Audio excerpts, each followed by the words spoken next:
अगर वह रोने लगी तो, अगर बारिश होने लगी तो, अगर वह खाना बनाने लगी तो, अगर मैं वहां जाने लगा तो। सो गाइस काफी इंटरेस्टिंग वाक्य है जो हम बोलते हैं हिंदी की बोलचाल में। अगर कर्ता किसी कार्य को करने लगा तो, अगर मैं लिखने लगा तो, अगर मैं पढ़ने लगा तो, अगर वह यहाँ आने लगी तो, अगर मैं वहां जाने लगा तो, अगर वह मुझे बताने लगी तो, अगर बारिश होने लगी तो कॉमन क्या है, अगर कि कोई कार्य होने लगा तो इसी तरह के वाक्य को इतनी आसानी से इंग्लिश में बनाना सिखाऊंगा कि आप सभी के लिए इस क्लास को करने के बाद से इंग्लिश में बोलना आसान हो जाएगा और आप आसानी से इस तरह के वाक्य को इंग्लिश में बोलना भी शुरू कर दोगे। और हाँ गाइज, मैंने ऐसे ही 300 इंग्लिश सेंटेंस फॉर्मूला भी तैयार किया है जिसके आधार पर आप आसानी से ऐसे 300 वाक्यों की इंग्लिश सीख सकते हो, भी फॉर्मूले के माध्यम से बड़ी ही आसानी से। और हर फॉर्मूले के साथ में आपको एग्जाम्पल के साथ में समझाया गया है। मात्र 150 रुपीज में आपको मिल जाएगा। सो अब सीख लेते हैं कि इस तरह के वाक्य को हम इंग्लिश में कैसे बनाते हैं और कौन सा फॉर्मूला है।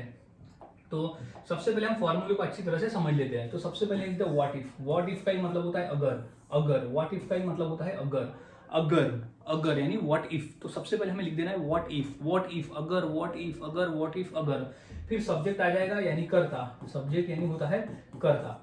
अगर कोई कर्ता किसी कार्य को करने लगा तो किसकी होती है स्टार्ट। अभी किसी सब्जेक्ट के साथ हम स्टार्ट लगाते हैं, किसी के साथ स्टार्ट्स लगाएंगे, यानी बस एस को जोड़ देंगे। तो स्टार्ट और starts plus V plus ING यानी क्रिया का ING form.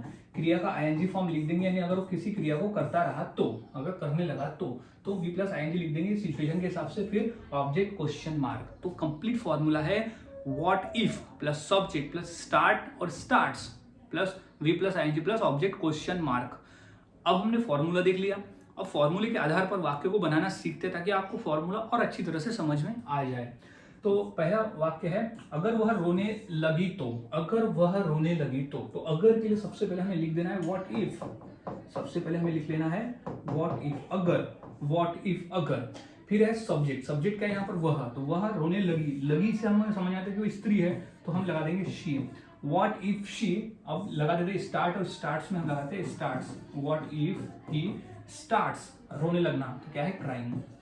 What if he starts she starts crying. What if she starts crying, अगर वह रोने लगी तो। अब नेक्स्ट है अगर बारिश होने लगी तो क्या हो जाएगा। सबसे पहले व्हाट इफ, सबसे पहले लिख देंगे व्हाट इफ अगर। अब है बारिश होने लगी तो, यहाँ सब्जेक्ट क्या आ जाएगा बारिश होना, यानी इसलिए ईट का प्रयोग करते हैं। विथ ईट के बाद हम लगाते हैं स्टार्ट्स।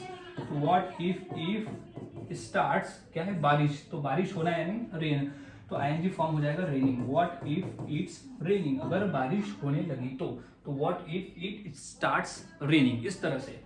अब नेक्स्ट वाक्य है कि अगर वह खाना बनाने लगा तो। अगर वह खाने बनाने लगा तो सबसे पहले क्या लिख देंगे व्हाट इफ। तो सबसे पहले हमें लिखना है यहाँ पर व्हाट इफ अगर। अब सब्जेक्ट में क्या आ जाएगा वह, अब लगा तो है पुरुष है तो ही, फिर लगाते हैं स्टार्ट्स, तो ही स्टार्ट्स खाना बनाना तो कुकिंग, तो he what if he starts cooking, अगर वह खाना बनाने लगा तो इस तरह से वाक्य बोलते हैं। जैसे नेक्स्ट है अगर मैं वहां जाने लगा तो। अगर मैं वहां जाने लगा तो इसकी इंग्लिश क्या हो जाएगी व्हाट इफ यानी अगर। फिर सब्जेक्ट आ जाएगा आई, व्हाट इफ आई, फिर स्टार्ट, तो व्हाट इफ आई स्टार्ट जाने लगना तो गोइंग, गो का आईएनजी फॉर्म आ जाएगा गोइंग, कहाँ वहां तो there. What if I start going there, what if I start, I के साथ स्टार्ट लगेगा तो गोइंग देयर। इस तरह से वाक्य बनते हैं और बोले जाते हैं। नेक्स्ट वाक्य अगर हम नाचने लगे तो सबसे पहले क्या हो जाएगा व्हाट इफ। सबसे पहले हम लिख देते हैं कि व्हाट इफ यानी अगर। अब हम की इंग्लिश क्या होगी, सब्जेक्ट हमारा हम है तो वी, व्हाट इफ वी। अब वहां लगाते हैं हम start, what if we start नाचना तो हो जाएगा डांस, तो आईएनजी फॉर्म हो जाएगी डांसिंग, तो what if we start dancing, अगर हम नाचने लगे तो। नेक्स्ट है अगर वह हंसने लगा तो। अगर वह हंसने लगा तो इसकी इंग्लिश हो जाएगी सबसे पहले तो हम लिख देंगे व्हाट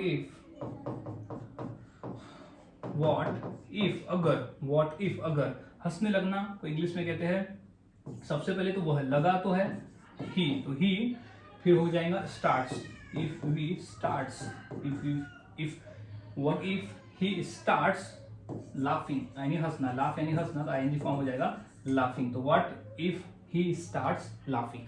तो गाइस इस तरह से वाक्य बनते हैं और बोले जाते हैं। बहुत आसान है, फॉर्मूले को याद में रखो और प्रैक्टिस करो, जितना प्रैक्टिस उतना आसान।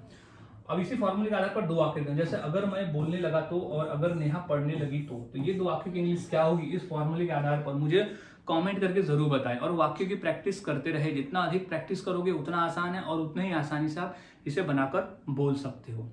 सो मिलता हूँ गाइज ऐसे ही और नए फॉर्मूले के साथ अगली वीडियो में। तब तक के लिए चैनल के साथ बने रहे, वीडियोस को देखते रहे और प्रैक्टिस करते रहे।